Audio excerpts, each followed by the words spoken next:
माझं नाव प्रेमनाथ व्यंकट सूर्यवंशी आहे। सोमनाथ सूर्यवंशी यांचा बंधू।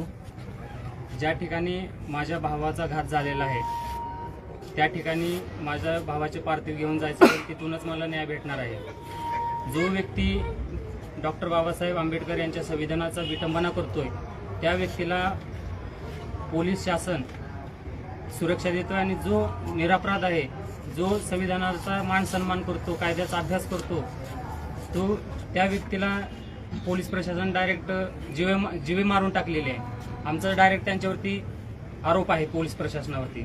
पोलीस हे लोकांचं संरक्षण करण्यासाठी असतात, तर ते डायरेक्ट कसलाही आमच्याशी कॉन्टॅक्ट न करता शनिवार रविवारची सुट्टी बघून कायद्याचा फायदा घेऊन त्यांनी माझ्या भावाचं मारून टाकले, माझ्या भावाला।